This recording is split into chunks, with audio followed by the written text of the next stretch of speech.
Buen día, ¿cómo están todos? Les saludamos una vez más desde la Comisión de Educación Continua de la Universidad Central del Ecuador, de la Facultad de Ciencias Médicas. Sean todos bienvenidos, es un gusto recibirles. Mi nombre es Edison Jaramillo. Carito. Buenos días con todos. Carolina San Pedro les saluda. Doctor, el día de hoy vamos a tener una charla acerca del Día Mundial de la Lucha contra el SIDA, para lo cual hemos invitado a un experto, el doctor Nelson Ceballos, quien es médico internista del Hospital Enrique Garcés. Doctor Ceballos, muy buenos días. Buenos días. Muchas gracias por la invitación y en un día que es trascendente para las personas que estamos involucradas en la atención a personas viviendo con VIH. Bueno, solo como dato para recordar, conocemos a muchísimas personas que saben del tema de VIH y realmente el doctor Ceballos es un referente aquí a nivel, yo diría, nacional. Muchas gracias por estar con nosotros el día de hoy. La primera pregunta para usted, doctor. ¿Por qué se celebra el 1 de diciembre el Día del SIDA? Está haciéndose costumbre, como ustedes se habrán dado cuenta, por parte de OMS, designar un día para diferentes tipos de patologías o enfermedades que afectan o que tienen una significancia para las personas que lo padecen. Y este es el caso de la infección por virus de inmunodeficiencia humana. Entonces decidió crear el 1 de diciembre como un día conmemorativo para apoyar o ayudar a las personas que viven con VIH y también en recordación o en memoria de todas las personas que han fallecido por causas relacionadas al VIH o por enfermedades oportunistas, que en este caso ya sería por SIDA. Como ya lo sabemos desde hace mucho tiempo, desde aproximadamente 1988, el 1 de diciembre se viene conmemorando este día. Pero hay ciertos elementos que son claves que los estudiantes deberían conocer en cuanto a lo que se relaciona al VIH y al SIDA. ¿Qué nos podría decir al respecto, doctor? A ver, el VIH en sus inicios era casi un sinónimo de muerte. ¿Por qué? Primero porque no se tenía claro, al menos en los primeros 2 que 3 años, qué era lo que le producía, y después porque el tratamiento que se logró instaurar en el año 87 por primera vez no daba los efectos que uno esperaba en las personas, que se elimine el virus de la sangre y que no tengan complicaciones relacionadas con la medicación y o con la propia enfermedad. Pero si alguna patología ha desarrollado, tanto en tratamiento como en diagnóstico, importante ha sido el VIH-Sida. Incluso las investigaciones del VIH-Sida han dado lugar a que otras patologías se beneficien de estos conocimientos. Y hay un momento que es en el año de 1995-96, en que con base a nuevos antirretrovirales que fueron apareciendo, se crea un cóctel de este tratamiento que se llama la terapia antirretroviral de máxima actividad. Con base de eso, logramos controlar al menos el virus en la sangre y empezamos a hablar de carga viral indetectable. Y con la carga viral indetectable ya mejorábamos mucho el nivel de defensas o el conteo de CD4 y por las infecciones oportunistas ya eran menos prevalentes. ¿Y eso a qué dio lugar? A que la expectativa de vida del paciente vaya mejorando paulatinamente. Tal es así que hoy por hoy el tratamiento que antes eran 15, 20 pastillas al día, hoy es apenas una pastilla, sin hablar de los inyectables, que hay inyectables cada 6 meses que están en estudio, hay inyectables cada 2 meses que ya se están aplicando, y por otro lado, la expectativa de vida de una persona viviendo con VIH es muy cercana, por no decir equiparable, al de la población general. Y por eso, incluso la terminología ha ido cambiando. Ya no se habla de infección por virus de inmunodeficiencia humana. Hoy se habla de personas viviendo con VIH porque es un proceso crónico con base a esta terapia antirretroviral de máxima actividad, e incluso es mejor o es más fácil el manejo del VIH que el manejo de un paciente que tiene cirrosis, que tiene cáncer, que tiene diabetes, que tiene insuficiencia renal, cardíaca, etcétera, etcétera. Doctor Ceballos, y entonces hay una clara diferencia en lo que es el paciente portador del VIH y el paciente que desarrolla SIDA, ¿verdad? Correcto. Si ustedes revisan la historia del VIH, para el año 93 se hace una última clasificación de lo que se llaman los síntomas B y los síntomas C. ¿Cuáles son los síntomas B? Algunos de estos eran el cáncer in situ, la púrpura trombocitopénica, la candidiasis orofaringia, el absceso tubo-ovárico, las diarreas frecuentes, etcétera, etcétera.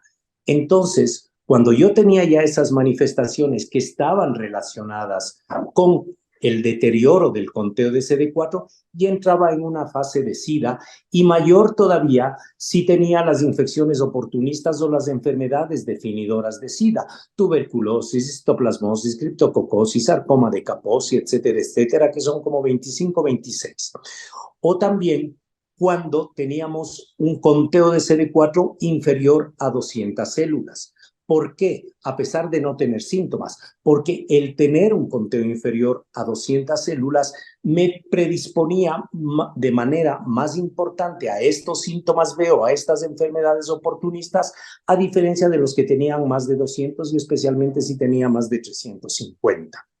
Entonces, cuando yo tenía más de 200 células y no tenía síntomas B, no tenía enfermedades definidoras, hablábamos de que era una persona viviendo con VIH. Cuando se presentaban estos síntomas o estas enfermedades definidoras o tenía menos de 200 CD4, a pesar de ser asintomático, estaba en fase de SIDA. Ahora, la siguiente pregunta que teníamos para ustedes, si tal vez nos podría comentar sobre los datos estadísticos, algo de estadística de epidemiología sobre el VIH y el SIDA en el Ecuador. En el Ecuador existen aproximadamente 44.000, 45.000 personas viviendo con VIH. De estas, aproximadamente 35.000 se encuentran en terapia antirretroviral. De las personas que se encuentran en terapia antirretroviral, aproximadamente el 60% tienen carga viral indetectable, lo cual quiere decir que ha habido una buena adherencia y una respuesta al tratamiento. Lo que hay que decir también es que, al igual que lo que ha pasado en el mundo entero, que originalmente esta era una epidemia limitada prácticamente a varones, conforme ha pasado el tiempo, esta epidemia ha ido apareciendo también en mujeres. Tal es así que el cociente hombre-mujer es de 1.8 hombres por cada mujer infectada, cuando en un inicio por cada 10 hombres había una mujer infectada. ¿Y esto por qué se ha dado? Pues bueno, primero por falta de educación de la gente, ¿sí? Y tal es así que en la epidemiología mundial hay mal contado 37 millones de gentes viviendo con VIH. De estas 25 millones se encuentran en el África subsahariana. Pero de estos 37 millones que hay de personas viviendo con VIH, 19 millones aproximadamente son mujeres. Entonces, tenemos que hablar más del VIH. Las mujeres tienen que empoderarse más de su actividad sexual y por ende empoderarse más del conocimiento del VIH, de cómo se transmite y principalmente de cómo me protejo del VIH. Siendo así, doctor, nosotros deberíamos hablar de cuáles serían las estrategias para prevenir la transmisión del VIH. Entonces, correcto, deberíamos considerar, y quisiera ver si me puede aclarar algunos puntos como lo que son prevención de transmisión vertical, y cuál es la población que estaría, y cómo prevenir en aquella población que es más susceptible a tener la posibilidad de infectarse del virus. Correcto. Si bien es cierto, el VIH sigue siendo prevalente en poblaciones clave, y hablo de poblaciones clave en aquellas que son hombres que tienen sexo con hombres, las mujeres trans, las trabajadoras sexuales y los usuarios de drogas intravenosas, pero también existe población general que está infectándose por el virus de inmunodeficiencia humana. Y como hemos dicho, preferentemente mujeres y preferentemente entre 14 y 25 años. Entonces, debemos saber prevenir Y la forma de prevenir primero será educándonos. Y luego hablaremos de estos mecanismos de prevención combinada que se habla. ¿Cuáles son los mecanismos de prevención? Hay los mecanismos de barrera, que es el uso de preservativo, básicamente, en todo tipo de relación sexual, más allá de que sea vaginal, anal u oral. También tenemos mecanismos a través de pastillas que son antirretrovirales que se utilizan en las personas viviendo con VIH, pero que dadas a la gente que está permanentemente expuesto o que cree o que se considera en riesgo de adquirir VIH, tomando esta medicación tenofovir, emtricitabina, disminuye en el 95% aproximadamente el riesgo de adquirir o de infectarme por el virus de inmunodeficiencia humana.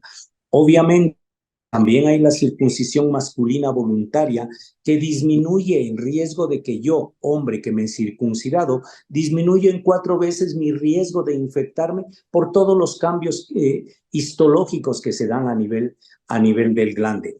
Y otra de las formas de prevención también es, insisto, el diagnóstico temprano y el acceso al tratamiento temprano de infecciones de transmisión sexual, especialmente estas infecciones ulcerativas que favorecen la infección por el virus de inmunodeficiencia humana.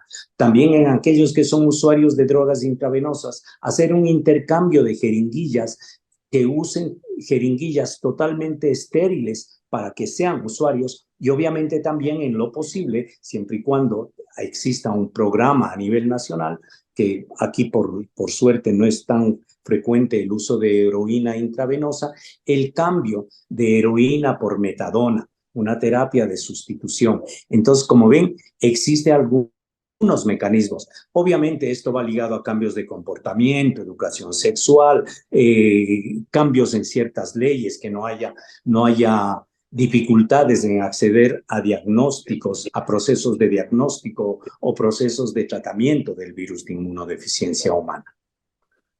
Nos ha comentado algunos datos interesantes, de los cuales tengo 2 preguntas. Sería importante conocer qué tan probable es que una persona pueda contraer VIH con los diferentes tipos de relaciones sexuales que existen. Me refiero heterosexual, vaginal, con pene, vaginal, o relaciones anales, bucales, etc.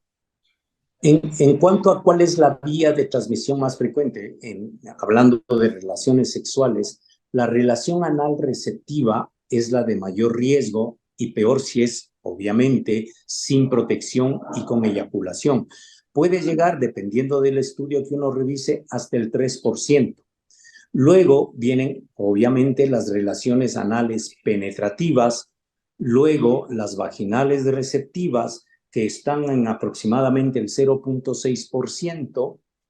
Luego vienen las vaginales penetrativas, que están como en el 0.4%, y el sexo oral es el de menor riesgo, alrededor del 0.004.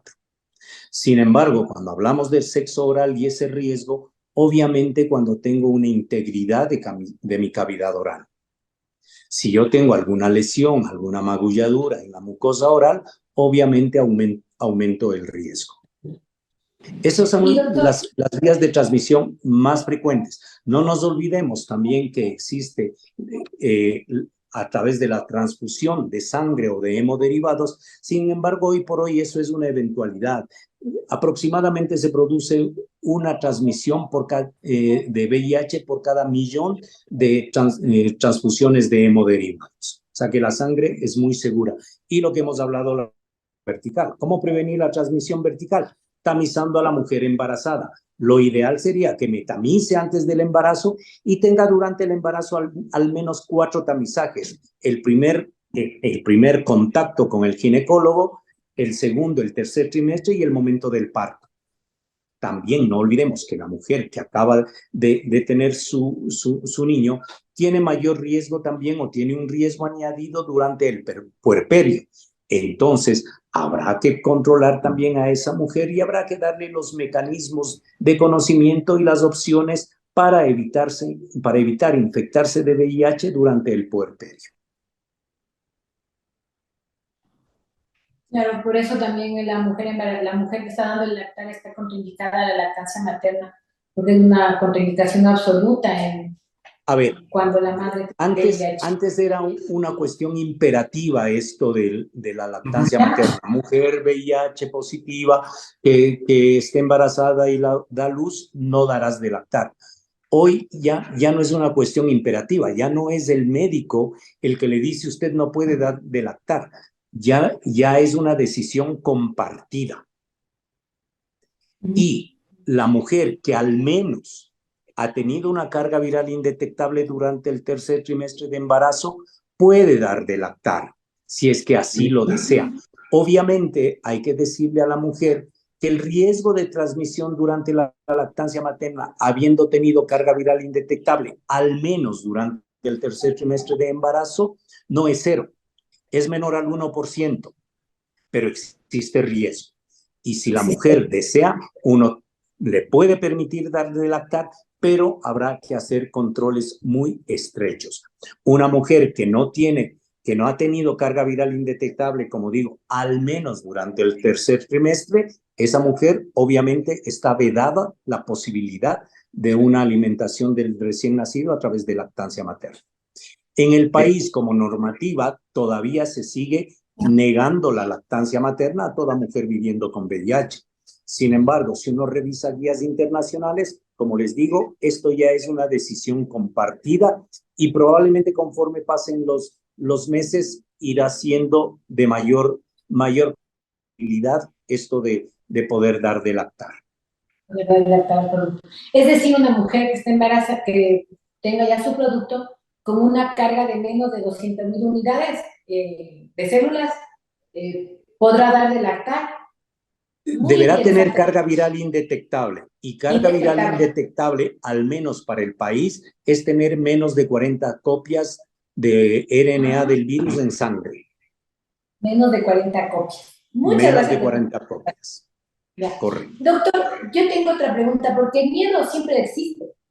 En cuanto, por ejemplo, nosotros, personal de salud, que estamos expuestos estamos en contacto con los pacientes portadores de VIH y tenemos ese miedo de contagiarnos. En el caso de, por ejemplo, pinchazos accidentales o también con estar en contacto con los ruidos de estos pacientes.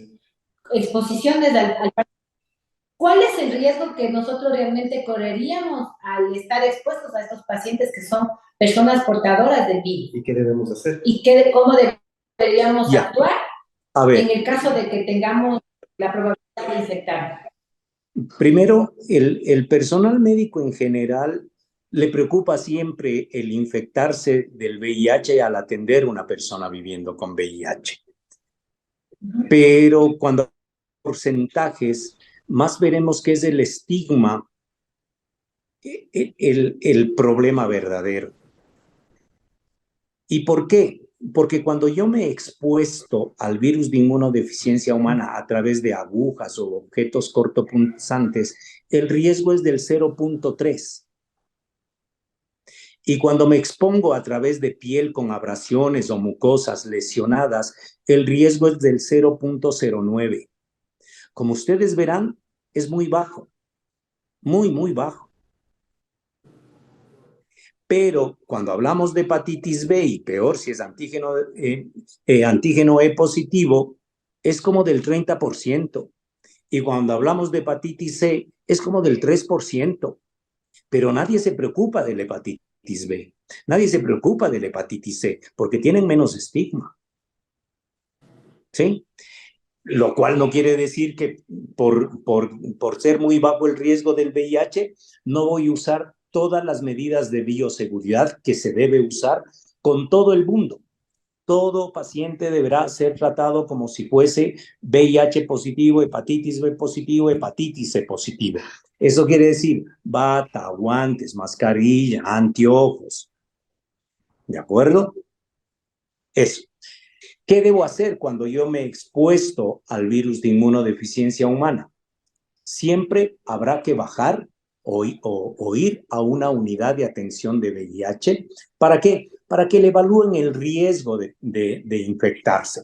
Porque no es lo mismo que yo me pinche con la aguja de un paciente que tiene carga viral indetectable y que nunca ha tenido fallos virológicos y es un paciente plenamente adherente al tratamiento, que me pinche con la aguja de un paciente, me invento, que está en este momento acarreando un diagnóstico de tuberculosis, que no está todavía en terapia antirretroviral y que tiene, me invento, 10 millones de copias.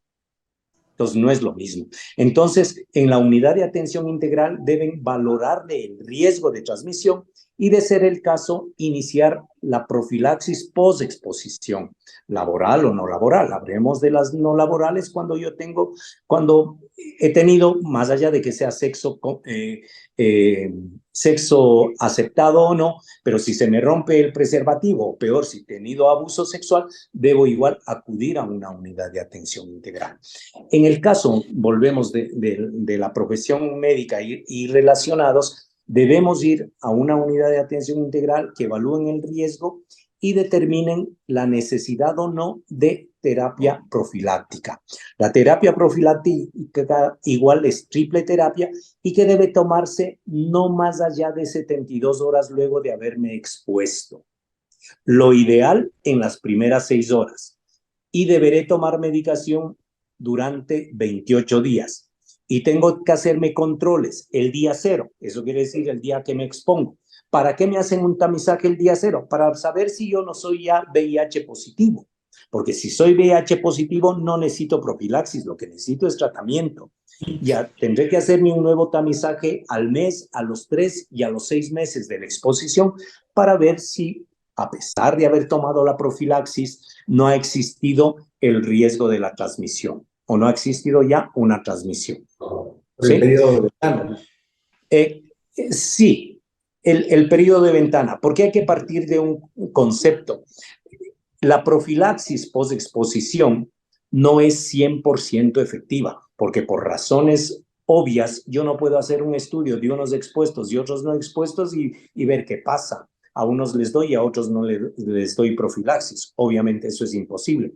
¿De dónde sale el porcentaje del 80% máximo de disminución de riesgo con profilaxis post-exposición?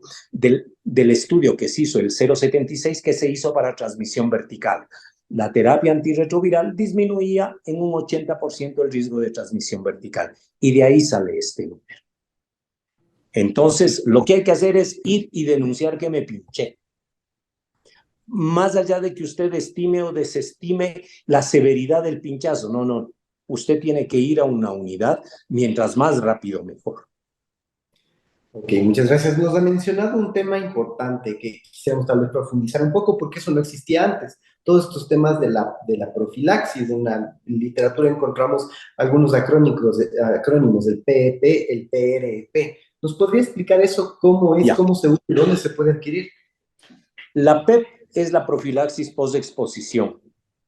Entonces, yo me he pinchado con la aguja, insisto, de una persona viviendo con VIH o que no sea VIH, pero qué sé yo, es usuario de drogas intravenosas o es una chica trans o es una trabajadora sexual y por ende existe más riesgo, ¿no?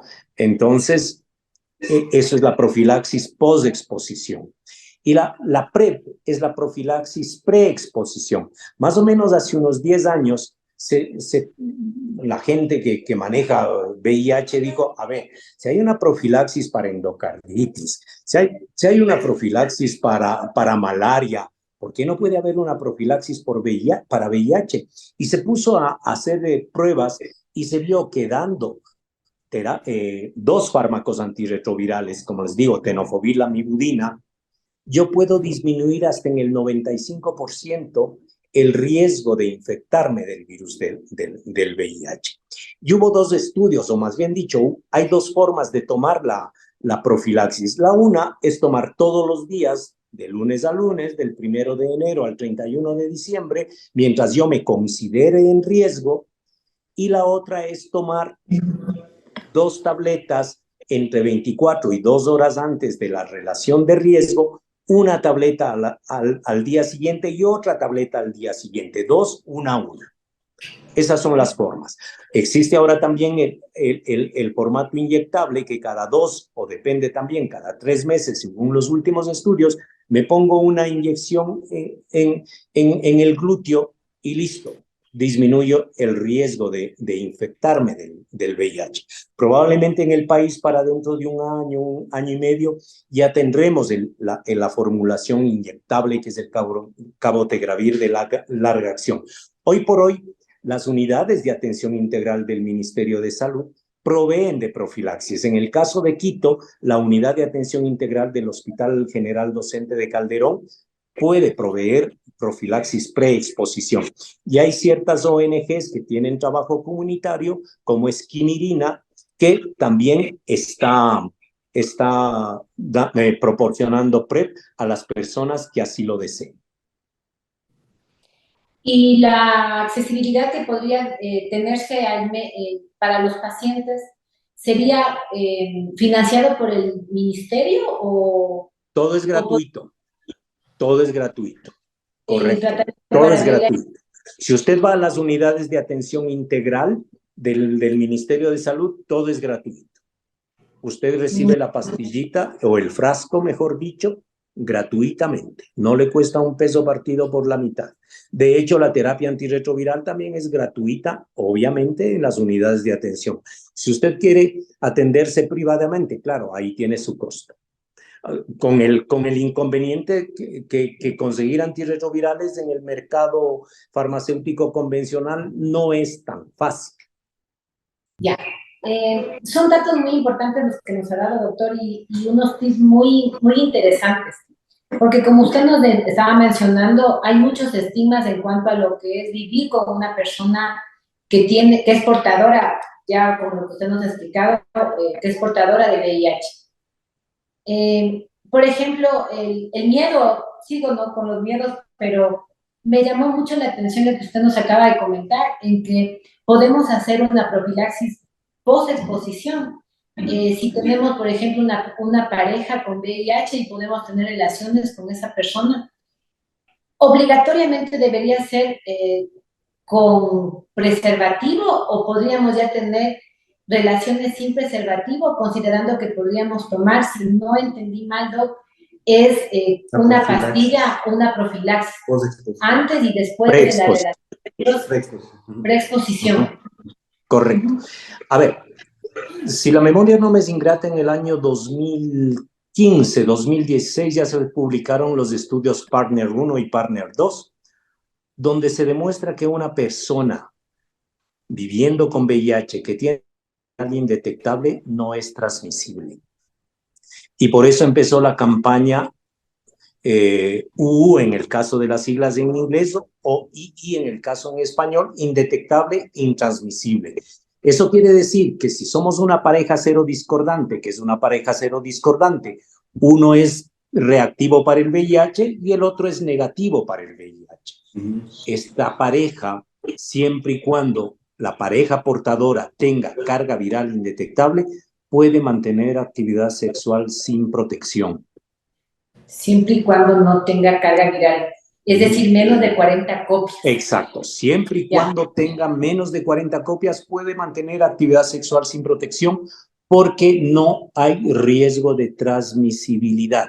Y en el Partner 1 se demostró en heterosexuales y en el Partner 2 se demostró en hombres que tienen sexo con hombres. Ahora, si la pareja no reactiva desea tomar la profilaxis preexposición, está en su derecho. Lo que hay que tener en claro es que cuando yo tengo carga viral indetectable, no se ha demostrado mucho el beneficio de la PrEP o de la profilaxis preexposición. Pero si usted quiere, tómelo. Y si a eso quiere sumar preservativo, hágalo. Pero quedemos en claro, una persona viviendo con VIH que tiene carga viral indetectable no transmite el VIH a su pareja. Excelente. También respecto al mismo tema, se hablaba que una persona con un diagnóstico seropositivo y otra persona también seropositiva, también debían utilizar preservativo por cuanto podían tener variedades diferentes en cuanto al tema del VIH. Más allá de las variedades diferentes, porque no nos olvidemos que del VIH-1, que es el más prevalente a nivel mundial, hay el M, N, O, P, y del MI, que es el más frecuente, A, B, C, D, F, G, H, J, K. El más prevalente en el mundo es el C porque es el que más circula por África, pero en países del primer mundo, y no porque nosotros seamos del primer mundo, pero en nosotros es el B, el BH1MB. No se ha visto que haya mucha diferencia en cuanto a respuesta terapéutica. ¿Por qué uso preservativo si ambas personas son VIH positivas? Primero, por otros riesgos de infecciones de transmisión sexual, hepatitis B, hepatitis C, sífilis, gonorrea, etcétera, etcétera. Y segundo, si es que uno de los dos tiene carga viral detectable, habrá que definir por qué tiene. Porque si es porque no tomó bien la medicación y ha seleccionado virus resistentes a X y ciertos fármacos antirretrovirales, entonces esos virus resistentes le pueden pasar a su pareja, que es una persona que se ha adherido plenamente al tratamiento, ha tomado juiciosamente la medicación y tiene carga viral indetectable. El rato que yo me infecto de resistentes, y si las resistencias a los fármacos que he tomado religiosamente, pues nada, se echa al traste mi esquema antirretroviral. Cuando la carga viral ya está detectable, estaríamos hablando de que estamos infectados. Y la siguiente pregunta sería entonces, si ya tengo carga viral detectable y estoy infectado y soy portador de VIH, ¿cuál es la mejor opción de tratamiento? ¿Cómo debería actuar? ¿A dónde debería dirigirme? A ver, Y cuando yo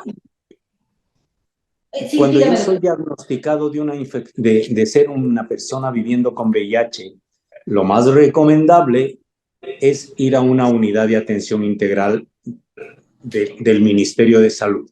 En el caso de Quito, en todos los hospitales, llámese Calderón, Pablo Arturo, Eugenio Espejo, Enrique Garcés, hay unidades de atención integral. Y si soy una persona viviendo con VIH y estoy embarazada, puedo ir a la maternidad Isidro Ayora o a la Luz Helena Arismendi.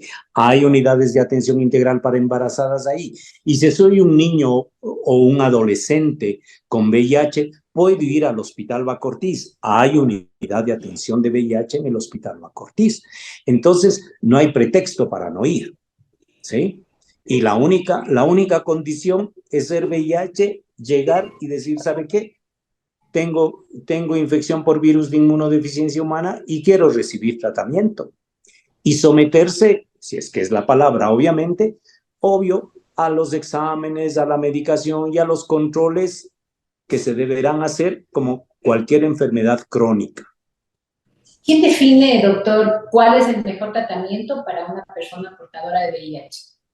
A ver, hay varios criterios para seleccionar el esquema antirretroviral. Por suerte, el grueso de la población, y de hecho el 93-95% de la población que está en tratamiento en el país, recibe lo que se llama el esquema preferencial. ¿Qué es el esquema preferencial? Está compuesto por 3 antirretrovirales que son el tenofovir, la lamivudina y el dolutegravir. Esos 3 fármacos vienen en una sola tableta. Así que toma una sola tableta y, como le digo, sí, habrá individualidades que, por ejemplo, yo tengo insuficiencia renal, no puedo recibir tenofovir, tendré que dar abacavir. Qué sé yo, tengo osteoporosis, igual no puedo recibir tenofovir. Pero por suerte, como le digo, el grueso de la población, el 93% de los pacientes que hoy se tratan en el país reciben tenofovir, lamivudina y dolutegravir, lo cual también favorece al Ministerio de Salud, a la estrategia de VIH para las compras de medicamentos, porque si no, imagínese, el uno recibe el esquema A, el otro el B, el otro el C, el otro el D, el otro el X, el otro el Z, ¿cómo compra? Claro. Excelente. Sería un galimatías ya en términos administrativos. Excelente. Una pregunta, Doc. ¿Existen algunas noticias que no sé si son falsas o son verdaderas? Cada vez es más difícil identificar en Internet cuál es la información real y cuál es falsa en cuanto a la evidencia, pero circulan en redes algunos documentos que hablan sobre el tratamiento, que ya existe un tratamiento para curar el VIH. Usted como experto, ¿qué puede comentar? No, no es así, no es así.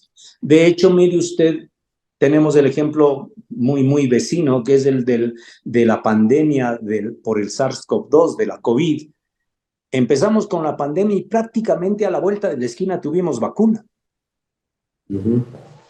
Del virus del VIH ya estamos hablando 42 años y la vacuna está todavía en veremos. Cada día hay mejores evidencias, pero todavía no se ha cimentado una vacuna para decir, ¿saben qué? Esta es la vacuna adecuada y con esto vamos a evitar el virus de inmunodeficiencia, la infección por el virus de inmunodeficiencia humana. Eso no ha sucedido. Esto tiene que ver con varias cosas y la principal causa es porque el virus de inmunodeficiencia humana tiene una alta tasa de mutación. ¿Por qué? Transcriptasa reversa del virus no tiene capacidad de borrar. Y solo por ejemplificar, si un virus va a salir con 2 orejas a la derecha, pues se fue con 2 orejas a la derecha, pero el otro me puede salir con 2 orejas a la izquierda y se fue con 2 orejas a la izquierda. Y cada uno de estos virus necesitan una vacuna particular. Porque yo creé una vacuna para el virus que tiene 2 orejas a la derecha, me salió uno con 2 a la izquierda, ya no me sirve. Y los epítopes estables que libera el virus, los libera ya cuando está dentro de la célula huésped. Y eso es un gran problema. Entonces, y esto de la cura, ¿por qué no se cura el VIH? Porque no es solo la cantidad de virus que tengo en la sangre. Yo tengo virus en todo mi cuerpo. Y el grueso de los virus que tengo es el pool de latencia que se llama, que son virus que están ahí dormiditos, que bajo X y Z circunstancias se despiertan y molestan. Pero a esos virus que están dormidos no hay antirretroviral que les sirva. El antirretroviral le sirve a los virus que están en replicación. Por eso no se puede curar el virus del VIH. Y no nos olvidemos que la cantidad de virus que yo tengo en mi sangre apenas es el 2% de la carga viral total. Entonces yo me contento, o nos ha tocado contentarnos con saber que en la sangre tengo menos de 40 copias, o sea, ese 2% he logrado controlar. El que esté en el vaso, el que esté en el hígado, el que esté en el cerebro, el que esté en el intestino, no lo he logrado controlar. Tal es así que hubo un estudio, 2 estudios. El uno que se hizo con líquido cefalorraquídeo, gente que tenía carga viral indetectable en la sangre, se le hizo punción lumbar, se determinó la carga viral en el líquido cefalorraquídeo. El 48% de aquellos que tenían carga viral indetectable en sangre, tenían carga viral detectable en líquido cefalorraquídeo. El sistema nervioso central es un santuario. Los antirretrovirales no penetran adecuadamente. Lo mismo se hizo con el tracto digestivo. Yo puedo tener carga viral indetectable en sangre, me toman muestras de la mucosa intestinal y tengo carga viral detectable. El tracto intestinal, porque es un órgano linfoide, es un santuario para el VIH y los antirretrovirales no funcionan adecuadamente a nivel del tracto digestivo. Entonces, curar el VIH es difícil y la única forma sería a todo ese pool de latencia activarle para que los antirretrovirales ahí sí cumplan la función a la cual están destinados. Hay estudios que están en esa orientación, pero todavía están en eso, en estudios. Sin embargo, los avances que se han dado en cuanto al tratamiento han sido favorecedores porque realmente todo lo que usted nos ha comentado, esto de poder dar de lactar, poder tener relaciones sin protección con una persona con cargas virales bajas, es muy alentador. Sin embargo, todavía hay discriminación en cuanto a los pacientes que son portadores de VIH y aquellos que desarrollan SIDA. Usted, que es el conocedor del tema, ¿qué nos podría decir? ¿Cuáles son las condiciones en las que viven los pacientes que están contagiados de VIH o que ya desarrollaron SIDA? A ver, el problema es ese, y perdón por la palabra que voy a utilizar, pero hay que tomarla en el buen sentido. El problema es la ignorancia de la gente. Y empiezo por el personal médico, ¿no? Médico o paramédico, que creen que el VIH solo con verle se transmite. Y eso no es así. Entonces, aparte de eso, que todavía para el común denominador de la gente asume que el VIH es problema solo de trabajadoras sexuales, de drogadictos y especialmente de personas gay. Y eso tampoco es así. Entonces, lo primero que habrá que hacer es educar a la gente. Y empezando educando al personal médico, ¿no? Porque es ahora menos, pero hasta hace unos pocos años, la gente que manejábamos personas viviendo con VIH teníamos unas peleas eternas con el cirujano, con el traumatólogo, con el oftalmólogo, con el gato, con el perro, para que les atiendan a las personas viviendo con VIH. Porque creían, insisto, que solo con verles ya me iba a transmitir. Entonces lo que hay que hacer es educar, educar, educar, para que la gente entienda, primero, que el VIH no se transmite y segundo, sea respetuoso de la diversidad sexual. Sí. Perfecto. Bueno, un poco para ir cerrando el tema, en cuanto al pronóstico de un paciente VIH, ¿qué es lo que esperamos en esta persona? ¿Va a morir? ¿No va a morir? ¿En cuánto tiempo? ¿Va a desarrollar el SIDA? ¿En cuánto tiempo desarrolla el SIDA? ¿O va a estar perfecto como cualquier persona normal ya con todos los avances que tenemos? Bueno, no normal diría, no infectado, no contagiado, ¿no? A principios de año nosotros hicimos un estudio de calidad de vida de las personas viviendo con VIH que se atienden aquí en la unidad del Hospital Enrique Garcés, que son aproximadamente 1.800 pacientes. El 93% consideraban tener una buena calidad de vida. Qué bien. ¿Sí? Yo creo que entonces, perdón, ¿cuál es la expectativa de vida? Creo que ya lo dijimos. Hasta el año 95, claro, el tener VIH era sinónimo de muerte. Pasado el año 95, el tener VIH no es ningún problema. Obvio, ¿eso qué implica? Que no sea ningún problema. Que yo cambie mi estilo de vida y que me adhiera plenamente al tratamiento. Como le debemos pedir eso al diabético, al hipertenso, al que tiene dislipidemia, etcétera, etcétera. ¿Sí? Y la expectativa de vida, hemos dicho, es prácticamente igual al de la población general. Eso quiere decir, en el país, mal contado, 75 años. ¿El problema cuál es? El problema es que los médicos no diagnosticamos o no tamizamos de manera rutinaria a la gente. Y si algo preconizamos nosotros es solicítele un tamizaje para VIH a todo aquel que pone un pie en el sistema de salud. Ah, pero si viene por uñero nomás, no importa, pídale. Otra cosa es que el paciente se haga, pero usted salve su responsabilidad pidiéndole un tamizaje. Y claro, eso nos permitirá diagnosticarle en circunstancias mejores, con un mejor nivel de CD4, sin infecciones oportunistas, porque cuando usted le diagnostica porque tiene una encefalitis por toxoplasma o tiene una tuberculosis, ya falló el sistema de salud. Porque ya nos entregan, por utilizar un término a los que manejamos personas viviendo con VIH, un paciente deteriorado, con complicaciones. Lo ideal es tener uno bueno y sano. Eso es lo ideal, pero para eso tenemos que tamizar y diagnosticar tempranamente. Entonces hay que inculcar el tamizaje. Y si yo no tengo la costumbre de irme a hacer controles periódicos, bueno, pues empiece costumbre. Vaya usted y tamícese voluntariamente para el VIH.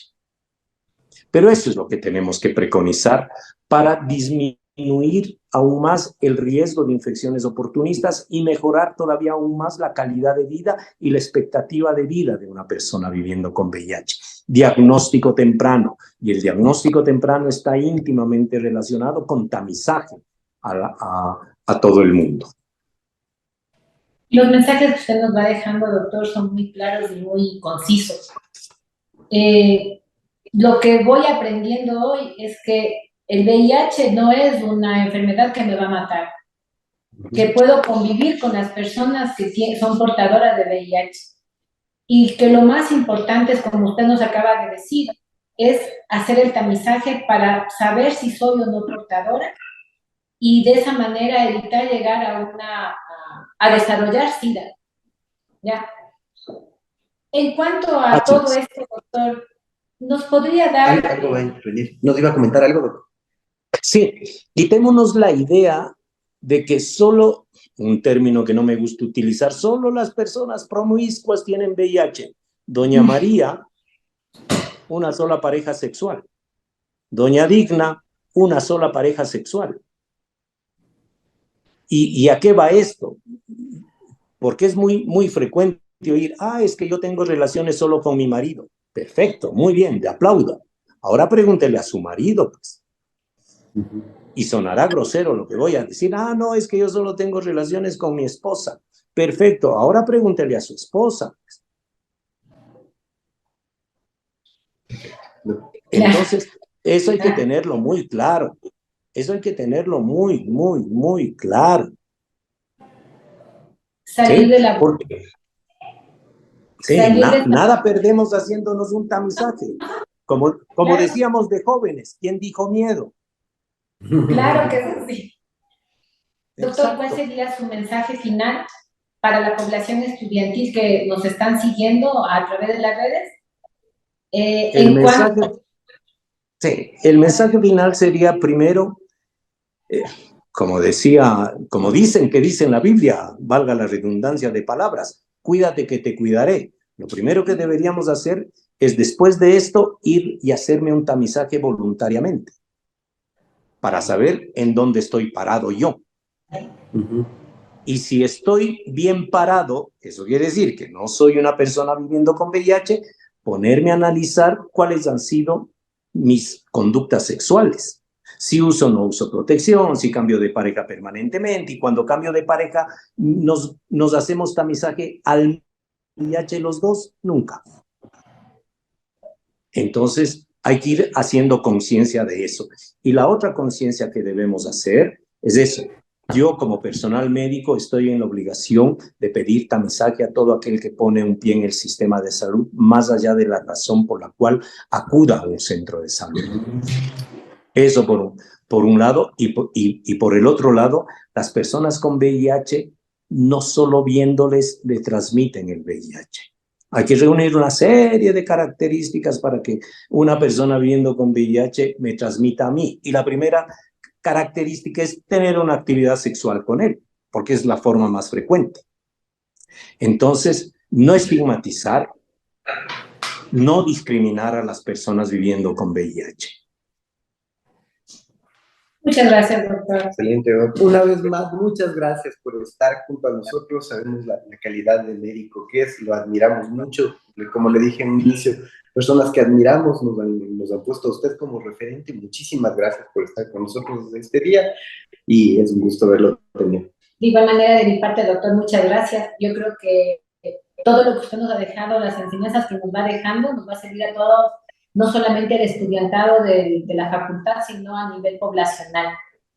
Le invitamos para que sea parte de próximas exposiciones y estamos seguros que contaremos con usted. Muchas gracias por la apertura que nos dio y será pues hasta una próxima oportunidad. Muchas gracias. A ustedes muchas gracias. Muy amables. Una buena tarde. Gracias.